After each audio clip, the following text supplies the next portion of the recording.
sort of see you there somewhere. Hi, Brad. Yeah, thanks for sending me the email today. I saw that. This is that brief moment where I'm current. No worries. Okay. So I guess we can get started, right? Yep, go for it. We have public here, Scott? Yeah. You see people, okay. So this is the Development Review Board of Burlington, February 2nd, a Zoom meeting. We take up items that they are on in the agenda. And when we call people, we ask people who are going to participate in each agenda item to identify themselves, either by raising the hand or some other way that Scott will identify them, bring them into the meeting. We ask that they provide Scott with mailing addresses. Right, Scott? That's what you want, mailing addresses. And then people will get sworn in at each hearing as needed. Saying that, I'll leave it there. Communications, there are no additional communications, right? There are a couple of supplements that have been posted online, but nothing beyond that. Okay. Minutes. I'll have to see if I think I'm current at the moment, so. Awesome. Possible. And then the first item on the agenda is the 180 North Street. That application has been withdrawn. Is that right, Scott? That's correct. It's only on the agenda because it was on the public hearing notice, but yeah, it's been withdrawn.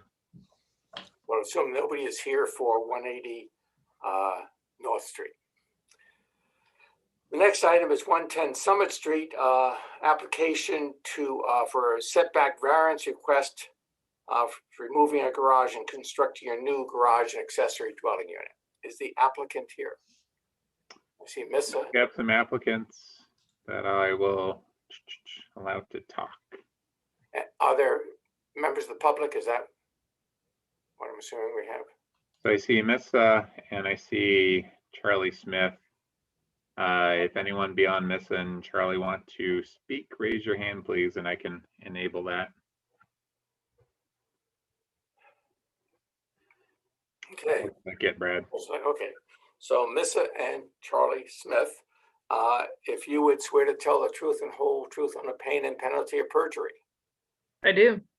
I do. And I'm also going to add myself, Amy Mellencamp. I'm Charlie's wife. I'll be speaking. Okay. It's your project, right? So you're the applicant, right? Okay.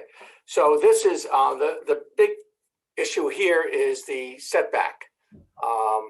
That you have a project that I believe is non-complying setback now, and you're proposing to make it more non-complying. So, or arguably less non-complying, but still non-complying. Yeah. Well, that's you can present your point of view on that. So this is Amy speaking, and basically our application is to replace a garage, which is currently starting to fall apart, and replacing it basically in the same location, which is sort of nestled back in the back left corner of our property. We'd like to replace it in that location with a 20-foot setback from the back lot. I just want to get a point of clarification. When you say it's in the same location, it's not on the same footprint. It's a slightly it's a larger footprint, but it's in the same location, in that back corner, I guess is what I'd say. Same area. Same area. Thank you. Yeah, same area. I think, there are a couple of considerations that if we were to comply with the 45-foot setback, that would basically move the garage, almost right up to the back of our house. It would basically abut the back of our house, and not only take away all the daylight that comes in from all the windows, but it would sort of loom over our house. I sort of feel I just want to, and correct me if I'm wrong, Scott or AJ, but I believe that we don't have the authority to give waivers on setback. We can look at interpretations as to what increases or the amount of set non-conformity. But if you're right now 23 feet from the back property line, I don't believe we have the authority to have you get closer to that property line. Is that Well, Brad, that's why they're requesting a variance. You're right, you can't grant a waiver. They are seeking a variance, which is a fairly high bar, but they're seeking one. So that's the 5 state criteria of what allows a variance. Correct. Is it impossible to build in compliance? Okay, It's 24 VSA right. 4469. There are a couple of considerations that I guess we'd love to have you just at least think about and consider. We share our driveway with our next door neighbor. So access into the garage and all, obviously we have it now, but if we were to have to change it, that would really affect our neighbors. And so that, that's been, a certain consideration. We have, both of our neighbors currently have garages with ADUs above them. Now, they've been in existence for a long time, but both of those garages and ADUs are set at the back end of their property and their back property line. So in a way, if you're looking at the character of the neighborhood and the current way our neighborhood looks, what we're asking for actually complies with the neighborhood, because both of our neighbors, as I mentioned, already have these ADUs and they're set back on the property. So that's one issue, to continue the look of our neighborhood and to not, we would stick out tremendously. It would change the character of our part of the street. The second thing is this garage access that I mentioned, because we do share a driveway with our neighbors. The third is that we like having a backyard. So the way we would have to reconstruct our garage, we would take away all of our backyard.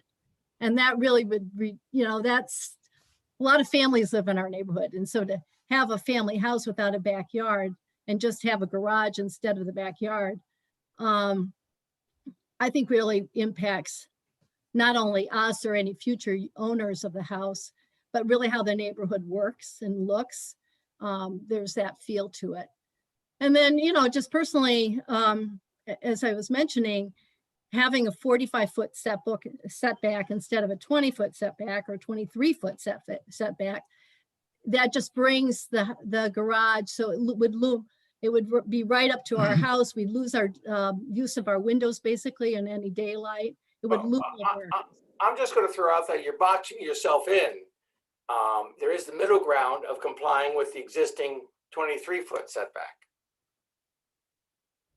Well, in fact, I think what our plan shows, notwithstanding what the narrative that Scott wrote says, there's some misunderstanding in there. I do believe what we were asking for was 20 feet rather than 8 feet, is indicated in his narrative.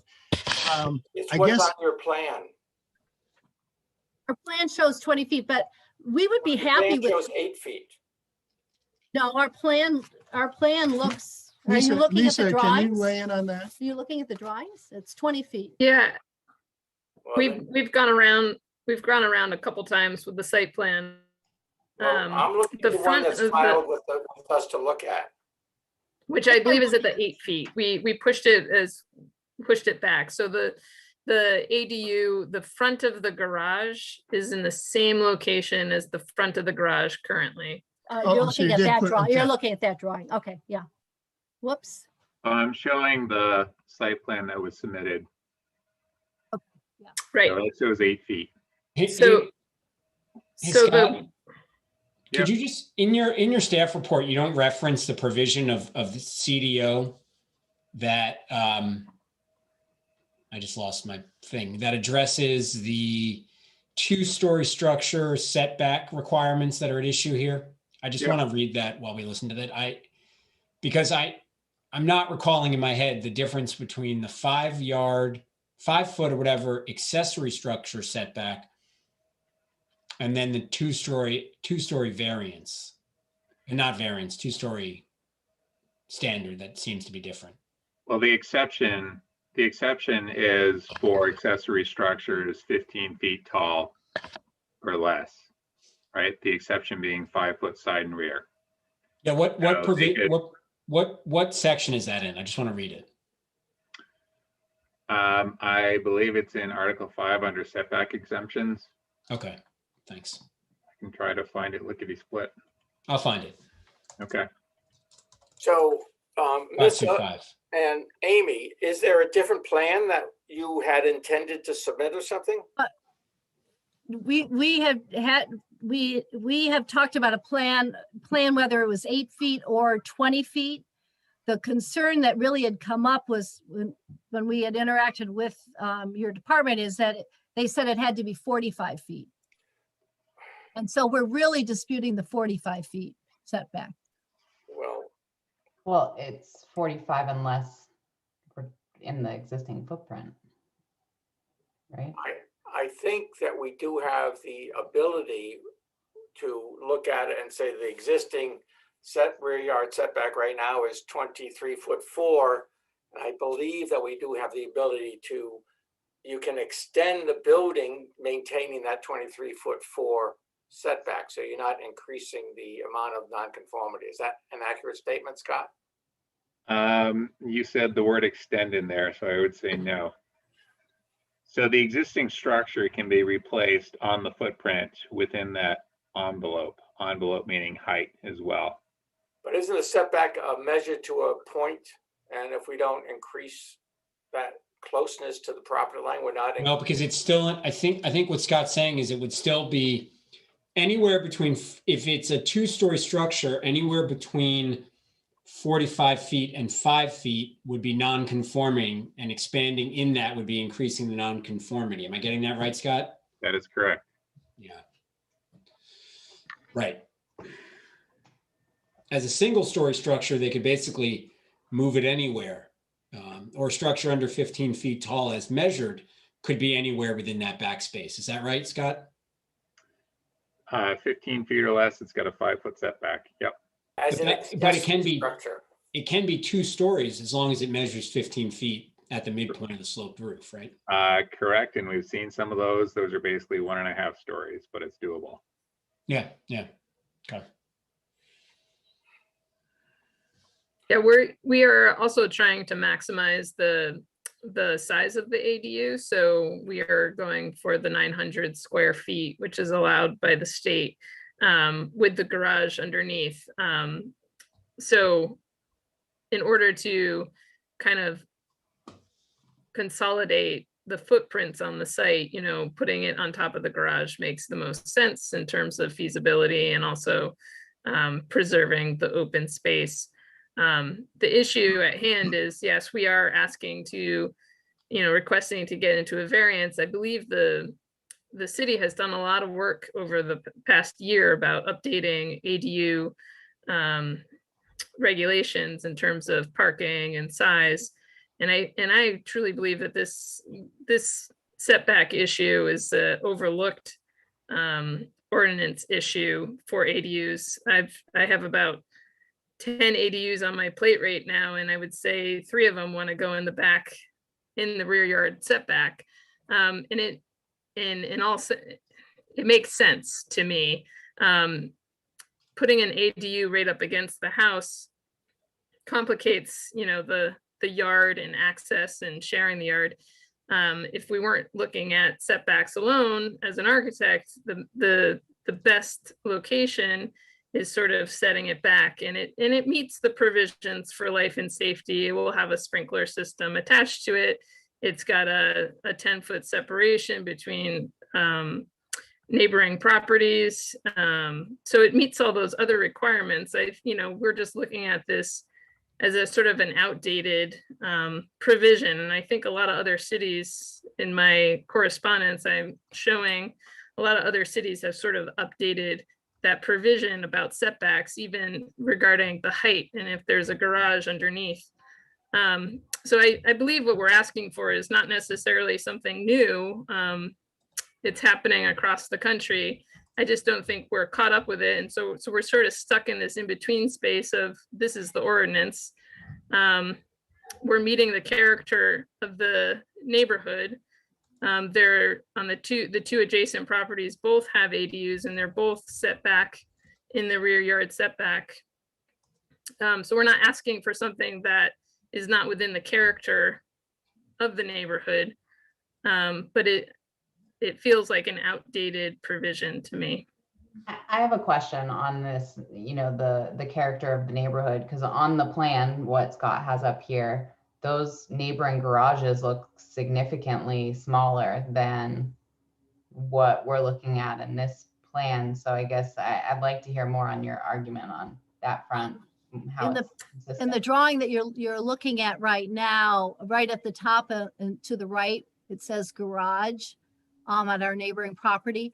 I don't know if that's drawn to scale. It's a 2-bedroom apartment upstairs. So I don't know, you know. You don't see the whole thing. It's not entirely all on there. It goes to the north quite a bit more. And I would say it's approximately the same size as the one that we're doing. It's, if you, you know, Google that, you'll see that it's a significant structure back there.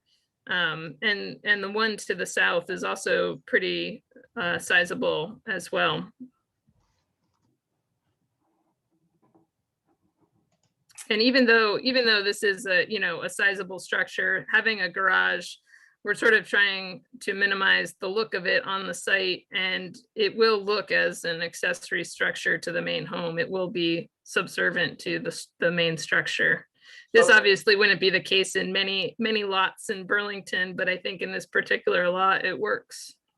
I wouldn't say that I disagree with any of your characterization of how this might be an appropriate planning approach to ADUs in this neighborhood. The issue is how it compares to our zoning regulations. And there are 5 specific criteria for the variance. And one of them is the least, I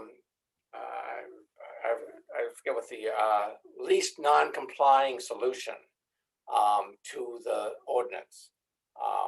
And I wouldn't say that even though you don't like the other ones, it's not necessarily the least complying one.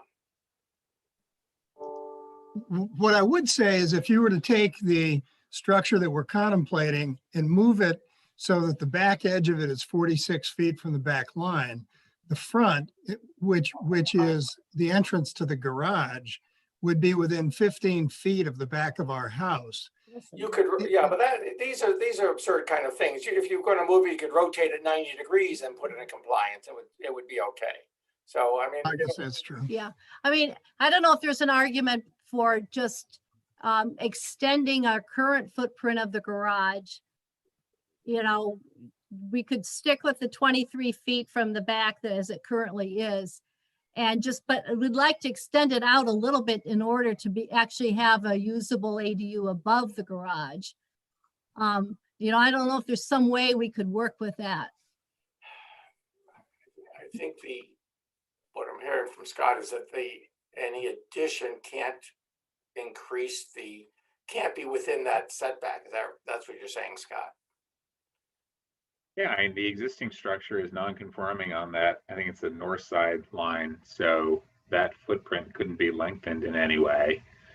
It's possible that the structure could be widened to the south and even get a little bit taller, possibly, with a pitch gable roof, but it's got a 15-foot limit on the height to the midpoint of the rise. As an accessory structure. Yeah. And if we want, we couldn't expand to the south as a 2-story structure. Right. Correct. Not in that footprint. I just need to have to move up. It would have to be relocated. North. Once you get past 15 feet and making it bigger, you need to adjust the location. I'm trying to understand why 45 feet, which is what the back setback would have to be according to the rules right now. What 45 feet accomplishes for the city? I mean, why all that yardage in the back that can't be used anymore really can in be a used as constructive way. yard. Behind the garage where you can't see kids, where you can't, it's not like usable really, because it's all up against the house. I mean, The it just ADU would wind up having a decent yard between it and the back line. it'd basically be set in But the middle of our but But backyard. the house itself would have virtually zero usable backyard, the I mean, primary residence. And I mean, 45 it's a, feet of it's a, backyard. not to be snarky about it, I think I understand that maybe your hands are tied by the ordinance as it's drafted, but it's a very, very poor solution to, if the city has an ambition to have ADUs built in properties of this kind, that's a very poor solution to how you would do it in this instance. Hard to see what interest is being served by doing it by doing it within the, the strict boundaries of the ordinance. And the simple fact is we're not going to do it on that basis. But I guess the question I would have for you is whether you would contemplate revisions to the ordinance that would make it more possible to have a result in a case like this, where you actually get a sensible solution to the to the problem. Well, there may be. I mean, I know the state has enacted some law that alters what regulations ADUs can be subject to, but what that means and how that works through is something that the planning commission of the city will have to address, but that hasn't been, that's not really before us right now. So. Nissa, is there a different plan that we should have been looking at anyways? Not the 8-foot setback, but a 20-foot setback? It's been drawn both ways. Yeah. Well, we've only seen one way. That's why I just wanted to know. We do have a plan, and I'm happy to send that to you. But Misa, you may want to weigh in, but I do have a plan here that shows the 20 feet instead of the 8 feet. Well, we're not going to see it tonight. I'm not sure that solves the problem, Brad. I mean, I'm happy to look at another one, but I think what we're coming to is the ordinance and the variance language, statutory variance language doesn't give us a lot of many options here. Right. I think the ball is going to be in our court to look at this as a variance request and see how we respond to it, but it's not overly encouraging at the moment. Okay, well, we appreciate your time.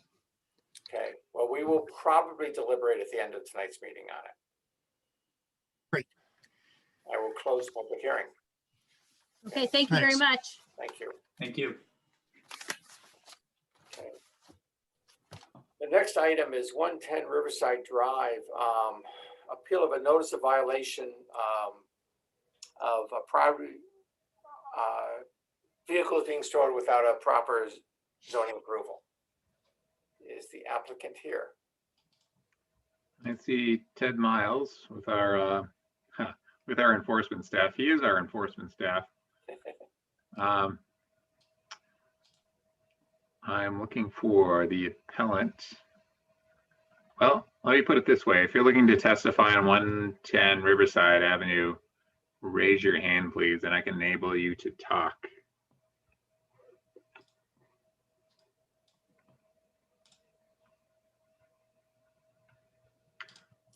Maybe I can't find the appellant, Brad, because nobody's raising their hand. This is an appeal of a notice of violation, so we don't want to do much. We can move on to the next agenda item and then come back to this and see whether we open the item or not. So I'm recused on the next agenda item, just FYI. Okay. Okay, well, Ted, sorry about that. We're going to skip over 110 Riverside at the moment and go to the next item, which is 52 Institute Road, which is the Burlington School Department application by Black River Design. Is the applicant here for that? Oh, we have lots of applicants for this one.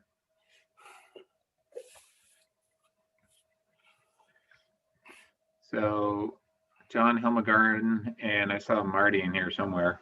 Yeah, and Scott, I'd like to ask anybody on my team to raise their hand, and then you would know who that is. I've got a lot of people available to answer questions. So I would like to swear in whoever is going to be speaking on your team or from the public. Okay, so of course, I have a few people that may not be here yet. We were thinking we wouldn't be on before 5:30, which would have been the case. We're quite efficient here. Yes, you are. So anyway, I would say anyone that's here, I believe Mark Maltmany is probably on the line, Jesse Remick, hopefully Bill Netty, and Hannah Loop. This is Marty. I'm on. Okay, good. I'm glad you made it home, Marty. Yeah, thanks, John. Now, is Jesse part of your team, John? Yes, he is. Okay, so are there any members of the public here on this, Scott? So another person who might be here is Tom Peterson, our owner's project manager. Yeah. All right, I see Tom Peterson, and is Kate Stein on your applicant team, or no? Kate is part of our committee. Okay. So everyone who's raised their hand has been enabled to speak. Okay, so There might be everybody a couple who in the is, public. well, if public speaks after this, we'll have to swear them in then. So the team here and the applicant, if you would all raise your hand and swear that you would tell the truth and whole truth under pain and penalty of perjury. I do. Yes. I You. do. Yes. Well, Okay, so this is a public project where our review is limited to certain criteria to do with general site plan and circulation, I believe. And so if you want to, I think it would be helpful to give an overview. This is a project I'm sure many in the public are curious about. And when you were here with a sketch plan, I don't think you had the environmental issues that you are having to solve now too. So maybe you can just touch on that as a point of interest. Sure. So this is Marty Spalding, Director of Property Services for the school district. We are here to present the Burlington School District $73 million renovation that was approved by the voters a couple of years ago now for a $70 million bond, but we've since increased that budget with some additional internal funds.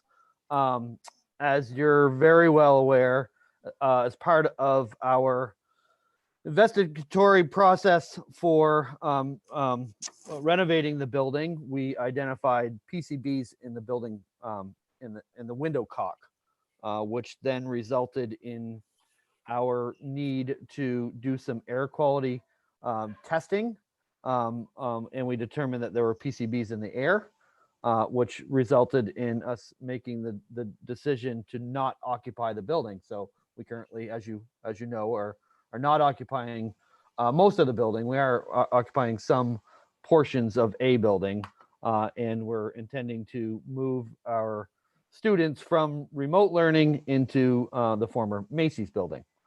So this project we presented on September 1st, which I looked up that date today, and it seemed like it was not that long ago when we presented it at sketch plan review, but we did present this at our schematic design stage. We're now beyond our design development stage, entering into the CD stage, and hoping to break ground as soon as this coming summer, this construction season. Much of this is contingent upon the PCB removal. So we are in the process of identifying the scope of the PCB contaminants and the cost to do that removal. Some of the process for doing that is a lengthy process, because we're now having to do much more building material testing than we initially done. which we've just finished that process of taking those samples, and we're awaiting those test results, which will then result in the district having to do what we're calling this pilot project to determine if our proposed renovations are going to get those air levels down to the required amount based on the EPA and the Department of Health in order to occupy the building. So a quick overview of what that looks like. We intend to renovate some representative spaces in the building. Let's just say, maybe it's 4 classrooms or 3 classrooms and an office or 3 classrooms and a lab. We will do the upgrades to those spaces as per what we're proposed to do for this project. So we would remove the existing windows, remove the existing PCBs, remove all other building materials that are expected to be removed for the project, such as flooring, ceiling tiles, things of that nature. And we would likely upgrade those building materials to the new proposed building materials, similar to what is going to replicate the renovation. And then we'd do some additional air quality testing to determine if by removal of those building materials, we were able to achieve the air levels that we're able to achieve. And that will ultimately determine how we move forward with this project.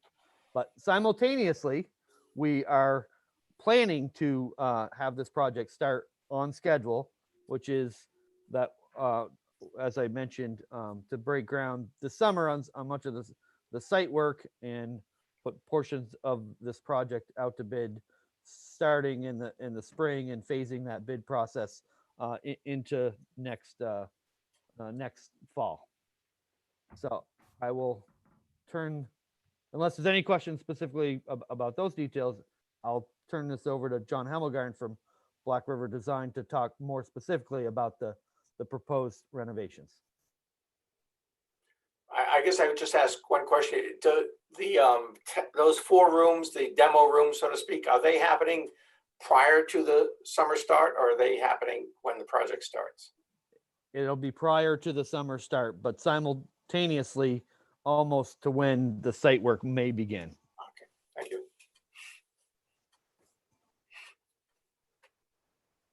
All right. So thank you all. This is John Hemmelgarn from Black River Design. And as I mentioned earlier, I've got much of my team on board to answer any of your questions. Thank you all for your time this evening. And while I have the floor, I would just like to thank Mary right off. She's done a tremendous amount of work to go through this report and has been asking lots of good questions and making sure I think I've got everything in line here. So anyway, thank you, Barry. This project was undertaken, as you know, actually, Scott, can you let Jesse put up some pictures here? Sure. Sure, thanks. Anyway, while he's doing that, there were 3 or 4 major goals of this project. One of them was accessibility and just general circulation throughout the building we were trying to improve. It's a very, very large building currently with lots of long paths through the building. And for someone in a wheelchair or who is mobility impaired, it was hell, actually. So we're really looking to fix that. There was a lot of aging infrastructure that needed to be fixed, whether that was mechanical or electrical systems or finishes. And perhaps even most importantly, the building was out of date functionally. It was built in the 1960s, and it had all the advantage of 1960s educational ideas, and really did not address the needs of individualized learning or small group or collaborative learning spaces like we put into school buildings now.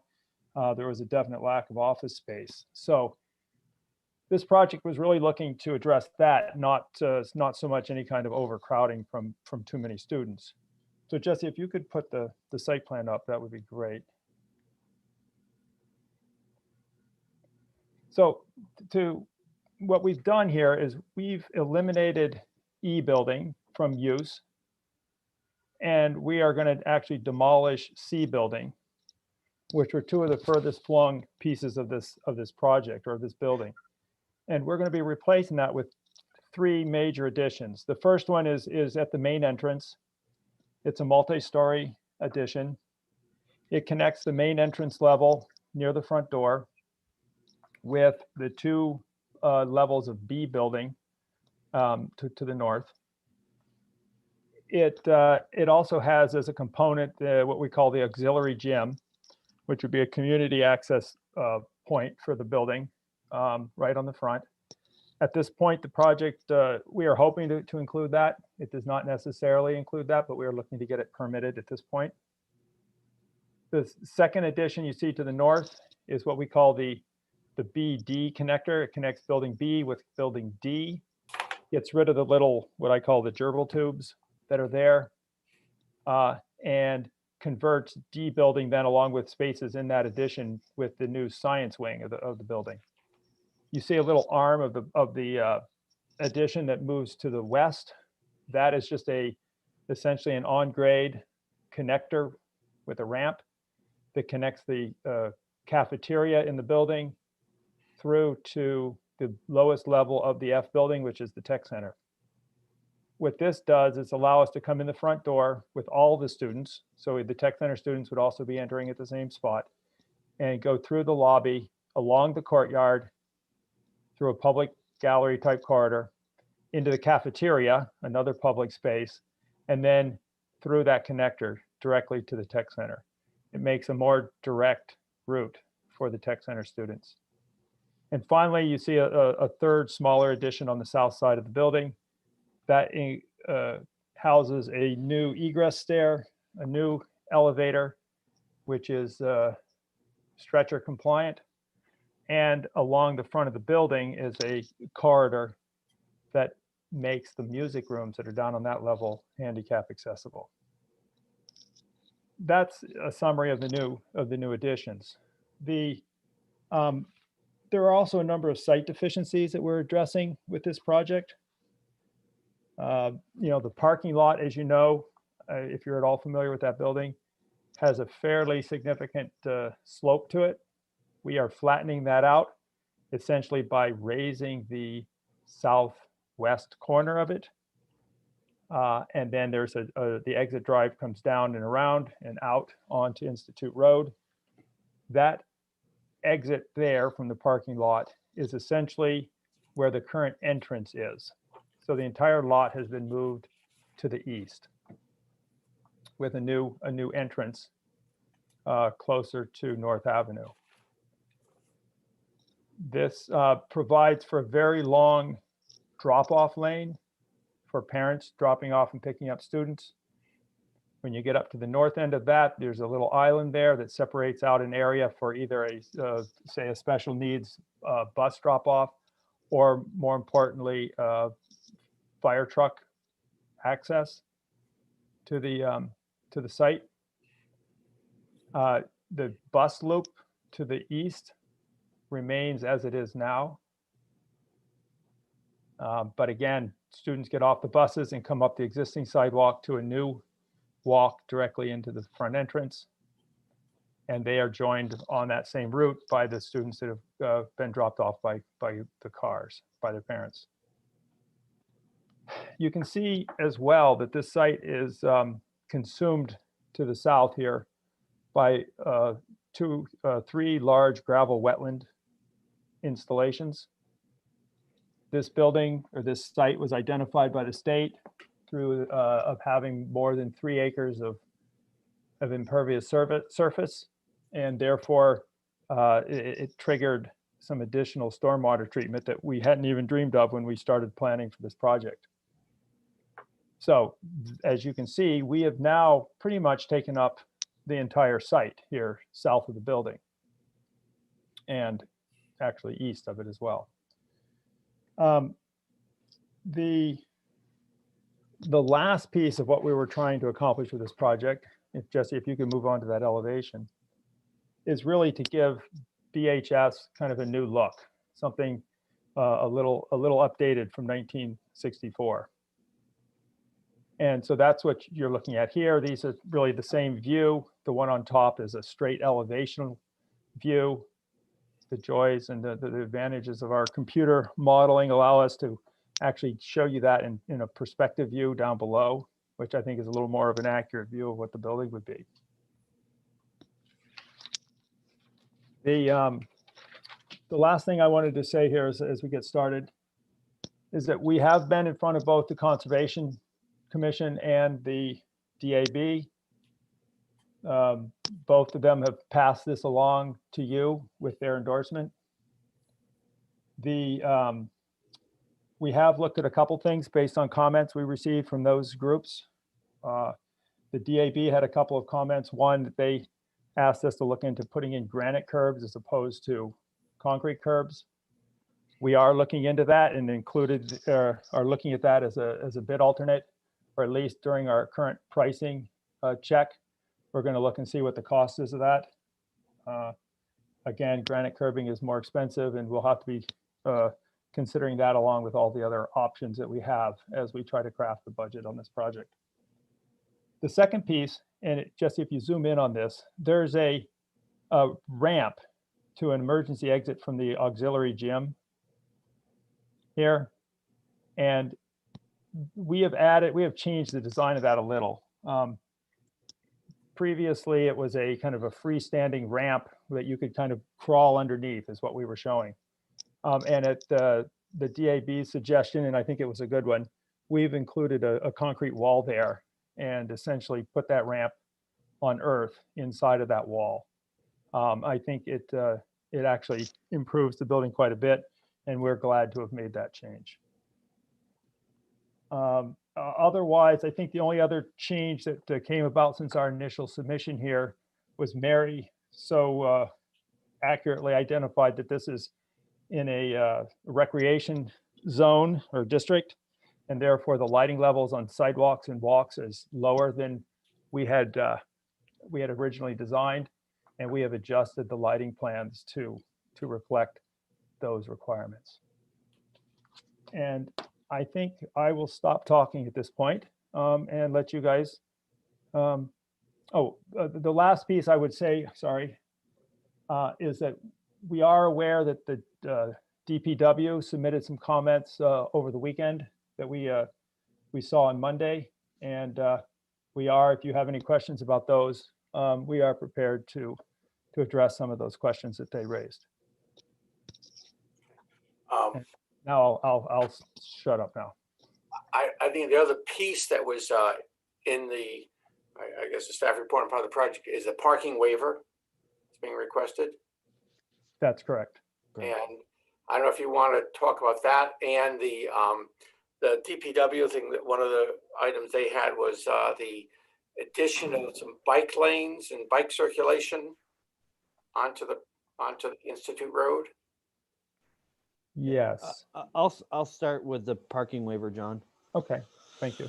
Yep. So as John mentioned, we are not intending to increase student capacity or staff capacity for this building.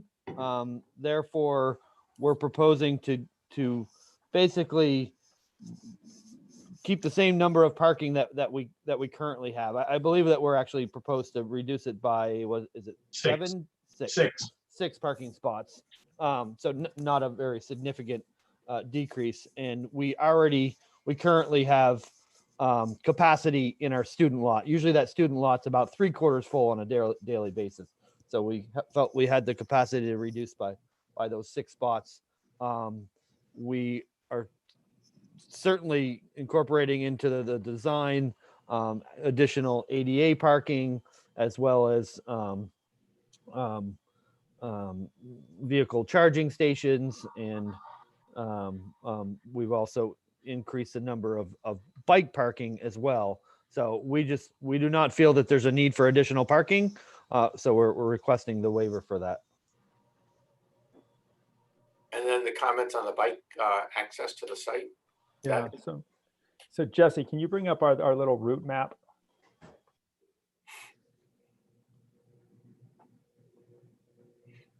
So this is a slightly older plan, but it has the little blue and red lines on it that I think will be that'll be useful. So currently, our plan is we try to consider bicycles approaching the site both from the south and from the north. From the south, I think that I mean, as a parent, I would encourage my child to use the bike path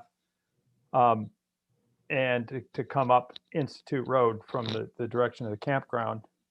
At which point, then we have got a designated bike lane along the exit drive there that comes up, and this plan is actually showing bike parking right next to the front door there, where in front of where the auxiliary gym would go. In essence, the site plan we were just looking at has the bike parking. We've moved it just to the other side of the entrance plaza there, just to try to eliminate some of the congestion at the front door. Then if you're headed out of town to the south, you would just reverse that path is the thinking. We also have bike path parking down at the lower lot in front of the gym, and they would be taking that same route from there.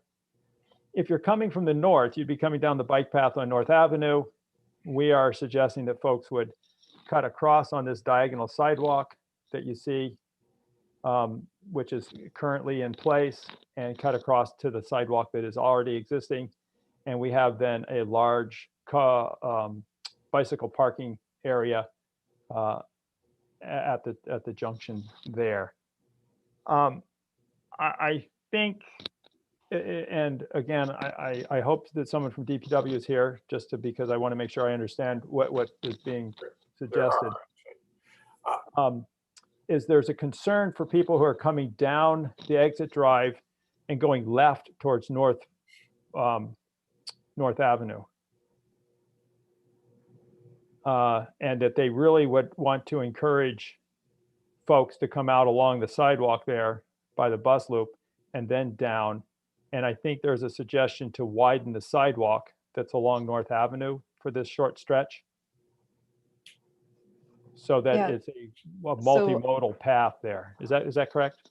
Yeah, so this is Laura Wheelock with Hi, Laura. Department of Public Works. I can speak to those path comments. Is Nicole Loesch also on here? Nicole is, yeah, let me enable her. Okay, that would be helpful.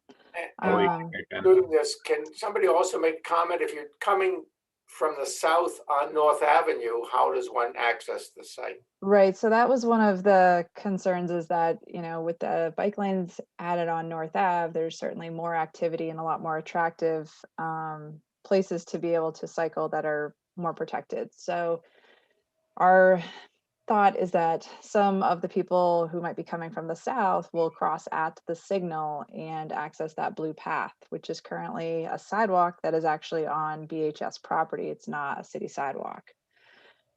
So to have the right amount of capacity for the anticipated bike traffic coming from the south, and to avoid a conflict at the exit driveway, this path really needs to be appropriately sized for both pedestrians that are going to be getting off potential public buses here, as well as anyone who's walking, mixing with the bikes. So the district definitely recognizes the need for that, and we're amenable to making that change. We were thinking one way to accommodate that is, because we are not anticipating replacing that sidewalk, so it's a 6-foot sidewalk there, I believe, possibly adding a additional asphalt access for bikes next to the concrete sidewalk, as opposed to widening the concrete sidewalk. Would that be an option to consider, Laura? Yeah, I mean, I think we're just looking for a wider facility. Yeah. The differentiation of materials could better designate, who's supposed to be where. Certainly a method that's used for mixed bike and ped facilities. So the balance there is also that we have to, that increases our lot coverage, though we do have the approval on the, based on the state statute, that we're already over our lot coverage, and we're and that's been approved by city council. The bigger inconvenience, and I don't want to even try to hint that this is more important than the safety of the people using the path, is that this will increase the area of impervious surface on the site, and will require then an amendment to the stormwater permit application, and potentially even some redesign there depending on where that water is going to flow. It's a fairly complicated system, as you can imagine, with water that's being treated coming from multiple spots on the site to multiple different treatment areas. So that's just something that we'll have to deal with if we make this change. And this is Nicole from DPW as well. I'll add on just a couple of things.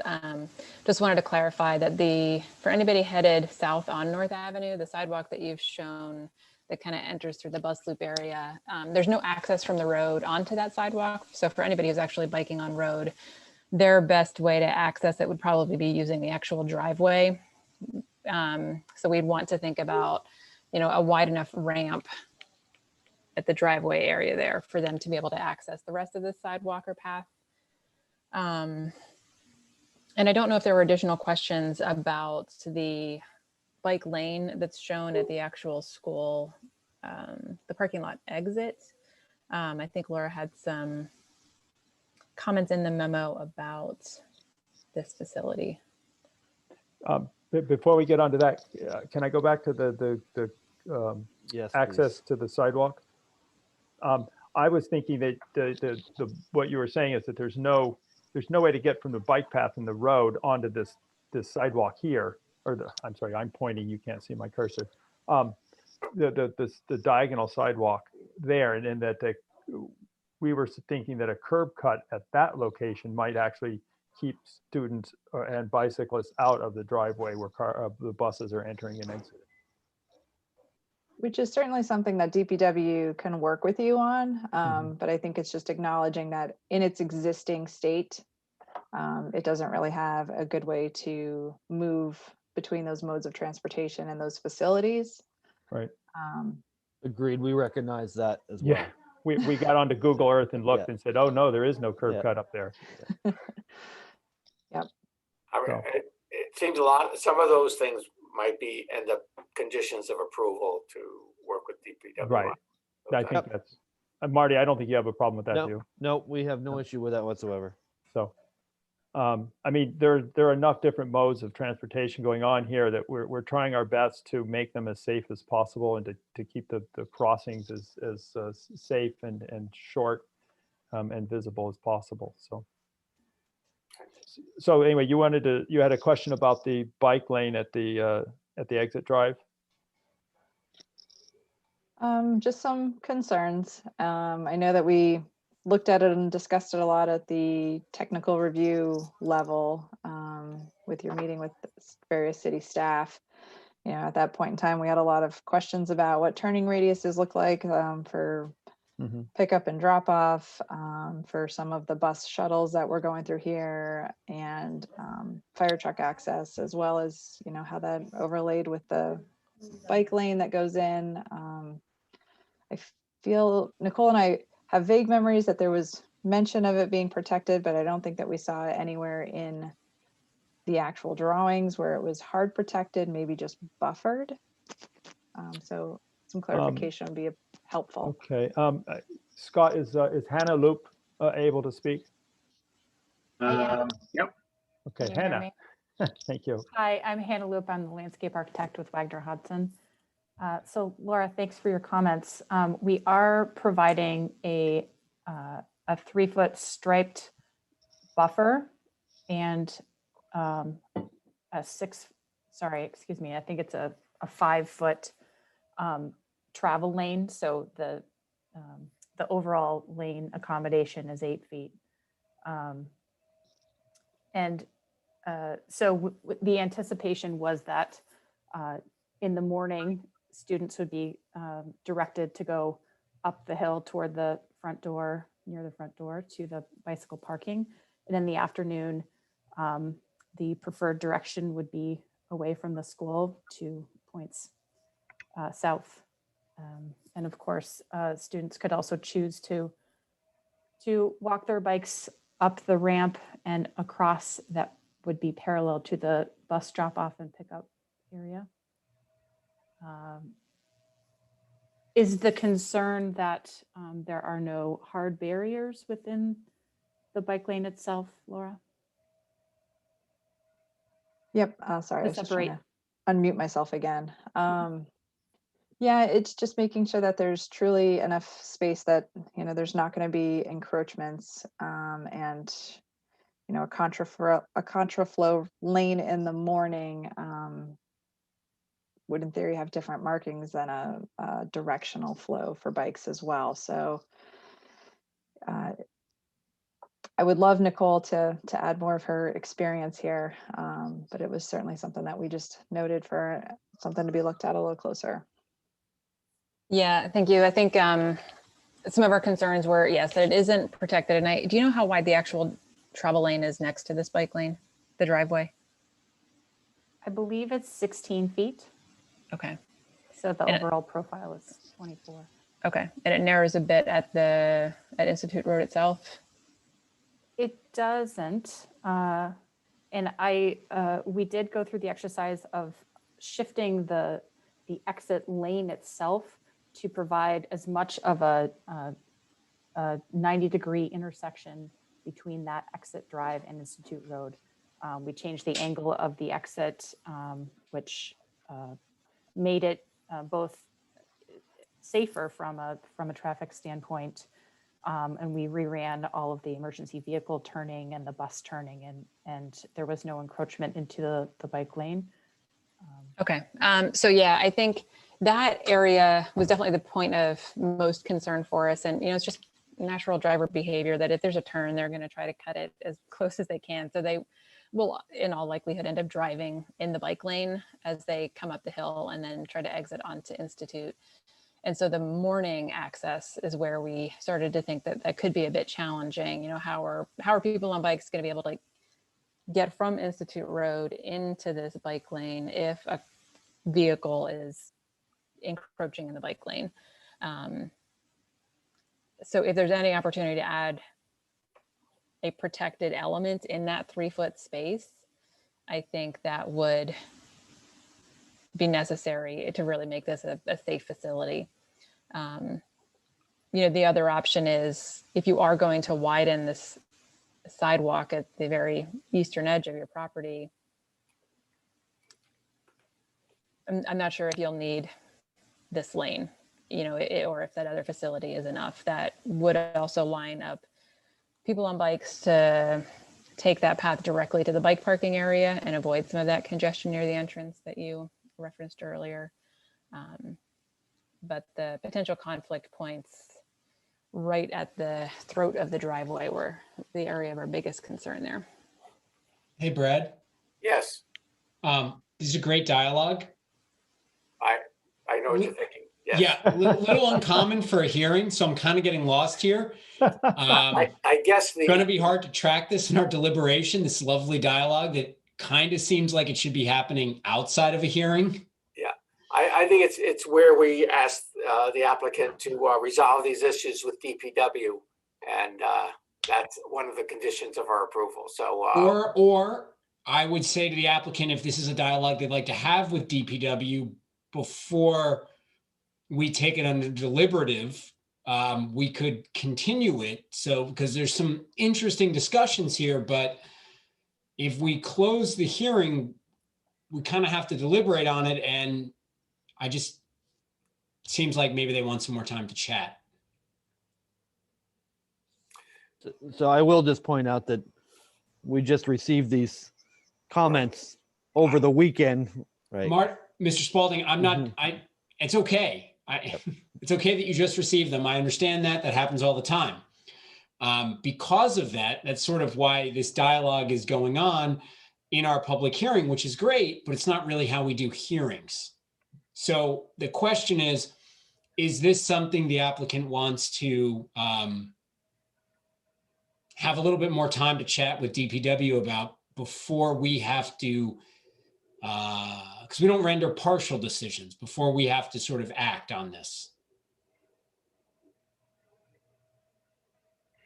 Understand the question. We were hoping for deliberation this evening. We obviously went through the TRC process. I followed up with a meeting with DPW. We assumed we addressed all the points, and we're prepared to bring this to the DRB finalized tonight. It's your pleasure. I'm just asking. I think we'd like to pursue that, knowing that we're amenable to make these changes and will be making the changes.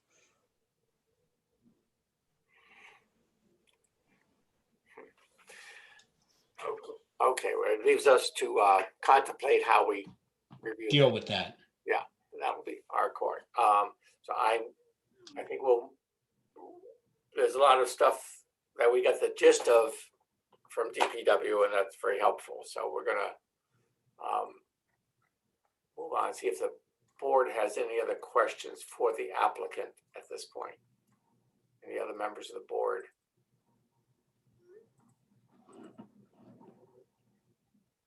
I can't see anybody, Scott, so it's up to you to either.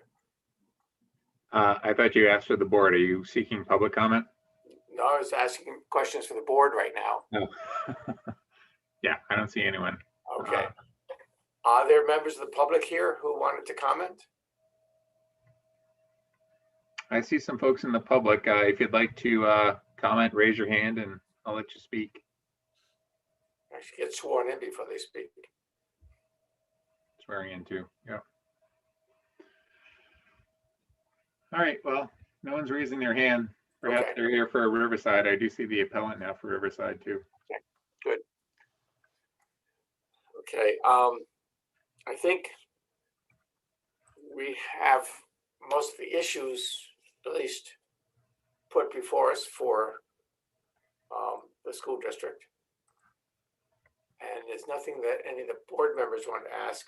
John, or any of your members of the team, do you want to add anything else at this point? No, I think we tried hard to put it together as complete of an application as we could. So I don't have anything more. I do. Okay.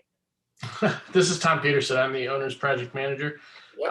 I just wanted to reference that there had been some references and some communications to phasing of the project. And I think that might imply that various parts of the project would be completed before other parts, and that we might be occupying various parts of the project before other parts are finished. And that's not the case. When we're talking about phasing at this stage, we're talking in terms of seasons, years, sequencing for construction.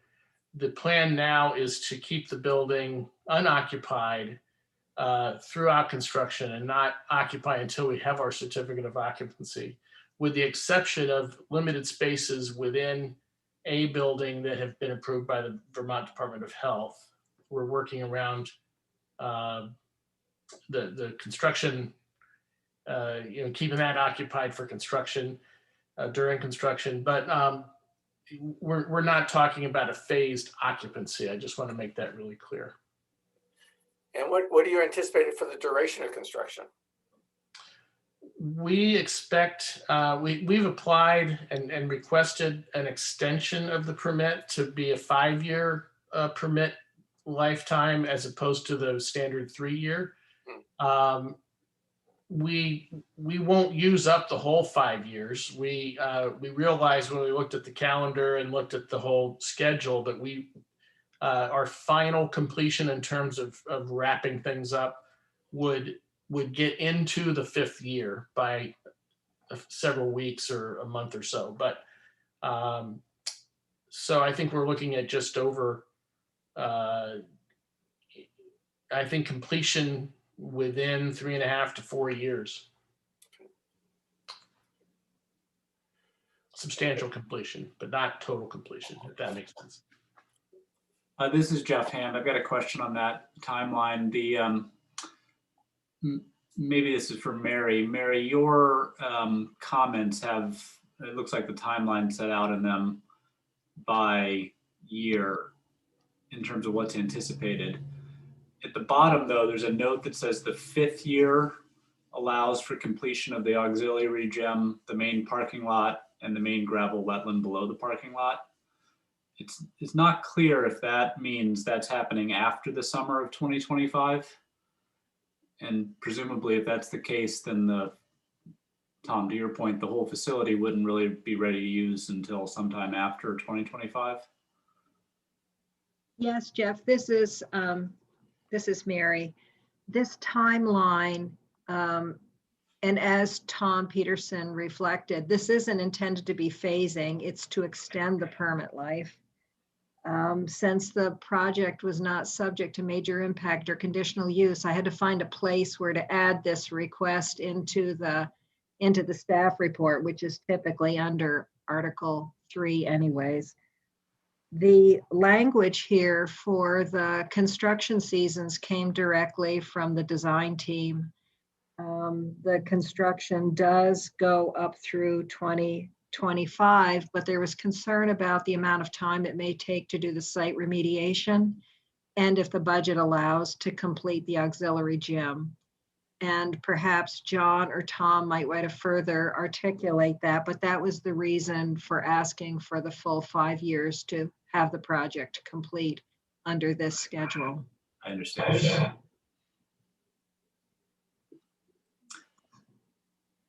Okay. And I've got one other one on the auxiliary gym. Jim, what happens if that can't be included? You all come back for an amended permit to revise the plan to exclude that? That is our assumption, correct? Okay, thank you. We wanted to be optimists here, not pessimists. Sure. We like optimists. Yeah. Well, we're all optimistic this project is going to move ahead soon. This project is due some optimism, so let's stay in that frame of mind. Optimistically, is there something that somebody wants to add at this point? We will close the public hearing. Sorry, this is Laura with DPW. Yes, I know it's hard to see people's hands. In DPW's communication, and thank you for taking our discussion earlier. It's hard where our authority is in the right of way, but we're hoping to provide comments on the parcel. In our communication, we do ask that some of the conditions that are listed for the right of way and the commentary on the bike parking waiver. We were late getting it into Mary's staff report by 2 days, but we hope that you would amend the staff report to include those conditions as part of your review and approval. I guess I would add that there is no request for a bicycle parking waiver. Correct. Right. I thought you actually met or exceeded the number of bike parking spaces that DPW recommended. So no, the bike parking standards are not implicated in this review because the benchmark is a net increase of more than 25% in gross floor area. Burlington School District has not tipped that percentage. So the bike parking standards for bicycle parking count is not applicable. Although the applicant has made a great effort to increase the number of bicycle parking spaces and to enhance the infrastructure in the redevelopment. And we're designing it around our CHIPS collaborative high performance school requirements. Right, which is a one bicycle parking spot, I think, for every 10 people in the building. Yeah, it's a 10% of the student population requirement, which differs substantially from our bike standards. Right. It's actually 10% of the building occupancy, which includes both the staff and the students, which we have a count of approximately 1,200 right now. Of course, that changes on a daily or weekly basis. So that's why we're proposing 120 spaces there. CHIPS does require us to identify, if we want to get those points, to identify an additional 50% increase of that amount, which if we choose to pursue those points with CHIPS, we will need to do that at that time. How much bike parking is currently provided at the site, and what's the experience been with the usage level? Yeah, it's a hodgepodge of what we have there, but way less than what we're proposing. More like 60 compared to the 120. So we're less. Yeah. if doubling. Yeah, the majority of the bicycle parking is underneath the connector between the lobby and B building, I think. And this is Kate Stein. If I could just say, as a person who works in the building and travels there by bike sometimes, there's a lot less need for it during the winter months than there is in the spring and fall and summer.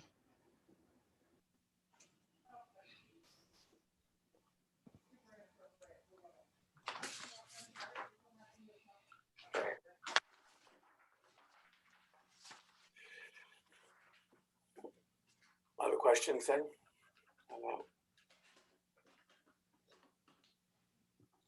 Okay.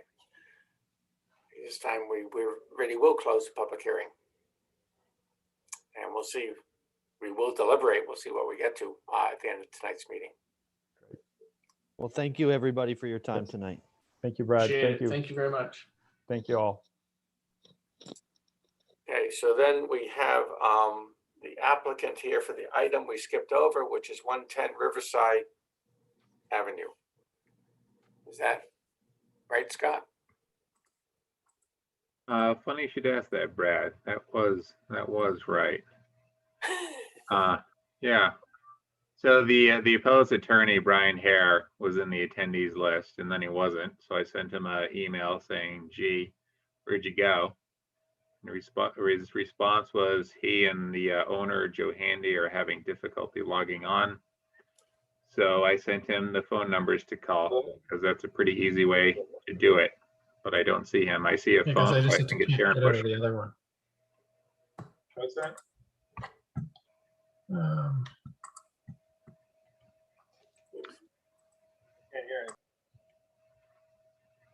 Okay, so we don't have the applicant here for 110 Riverside. It appears that we no longer have the appellant here. Scott, what does our next meeting look like? It's February 16th. We've got 4 items, I believe. Does that sound right, Mary?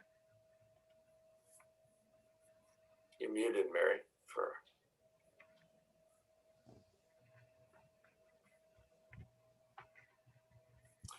We have 4 items, 2 are city place to clean up old permits.